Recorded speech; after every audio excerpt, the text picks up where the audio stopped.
Aspire to acquire. Hello everyone, this is Christian going to present on today's topic, botulism. Without wasting much of your time, let us go directly into the video on today's topic. Botulism. It is caused by Clostridium botulinum. It is gram-positive bacilli which produces spore and it is an obligate anaerobe. What is the reason of occurrence of botulism? It is produced due to the production of a powerful neurotoxin called Botulinumtoxin, which is also called as BT in short form. Pathogenesis. Pathogenesis means the reason for the occurrence of this disease. It is due to the production of powerful neurotoxin as said earlier. Clostridium botulinum is non-invasive bacilli. What is the meaning of non-invasive? Non-invasive means it does not enter the bloodstream, that is the systemic circulation. Serotypes. The BT toxin has 8 serotypes, namely A, B, C1, C2, D, E, F and G. Out of all the serotypes produces neurotoxin except C2, which produces an enterotoxin. The BT types C and D are bacteriophage coded. Normally the toxin which is produced will be in the inactive form, which needs to get converted to an active form with the help of a proteolytic enzyme, which is here the trypsin. Mechanism of action of botulinum toxin. Right after its entry, either ingested or inhaled or through wound contamination, it reaches the peripheral cholinergic nerve terminals via the bloodstream. The most common nerve terminals are the neuromuscular junction, the postganglionic parasympathetic nerve endings and the peripheral ganglion. In all these three nerve terminals, the botulinum toxin binds to the acetylcholine receptor and blocks the release of acetylcholine, which ultimately leads to a condition called flaccid paralysis. So, the mechanism of action of botulinum toxin is to produce flaccid paralysis. Let us see the therapeutic uses of botulinum toxin. Since the botulinum toxin can produce flaccid paralysis, it can be useful in the treatment for spasmodic conditions such as strabismus, blepharospasm and myoclonus. Normally, the spores do not produce toxins. If the spore want to produce toxin, it should have some environment which is suitable for its growth. That environment is an anaerobic environment. In anaerobic atmosphere, the spore germinates into toxin. Now, let us see the clinical manifestations. Why does this clinical manifestation occurs? It is due to the decreased acetylcholines in the nerve endings. We all know that earlier I said that the botulinum toxin comes and binds to the acetylcholine receptors at all the nerve terminals. Consider the previous example as neuromuscular junction. It comes and blocks the acetylcholine receptor, which leads to the decreased release of acetylcholine, which leads to flaccid paralysis. Now the incubation period is 18 to 36 hours. Now let us see the clinical manifestation.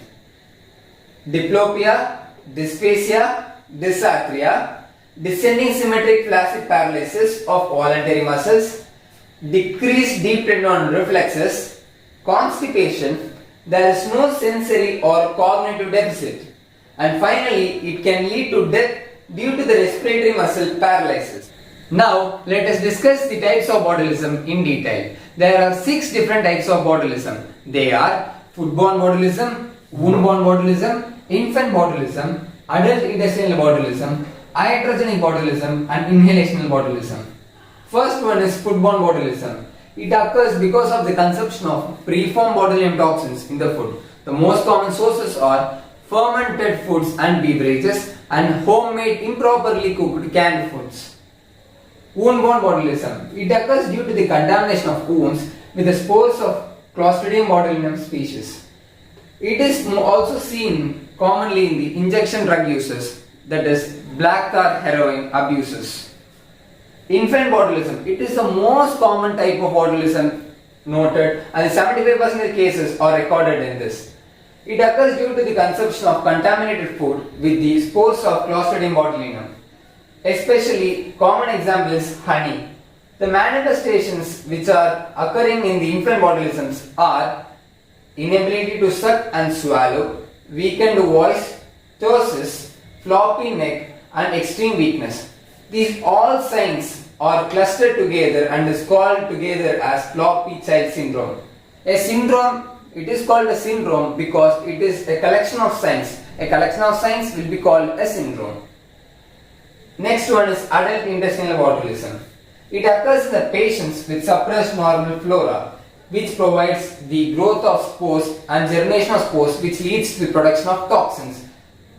Next one is iatrogenic.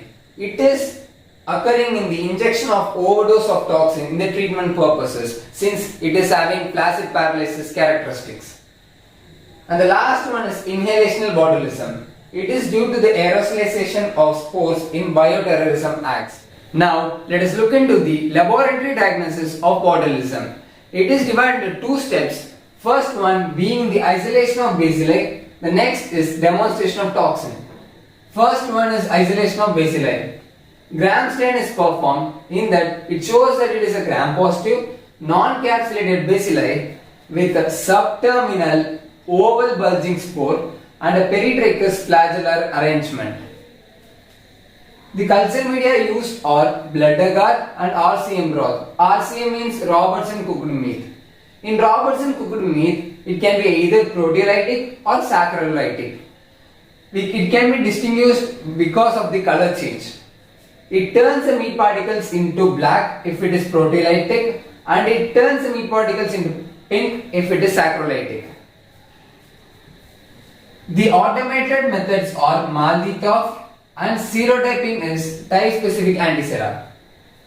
The next step is toxin demonstration. The technique is called mouse biopsy. The specimen contaminated with the spores of Clostridium botulinum is collected and it is injected into a mice. After 48 hours, it leads to flaccid paralysis. This flaccid paralysis can be inhibited by prior administration of specific antitoxin.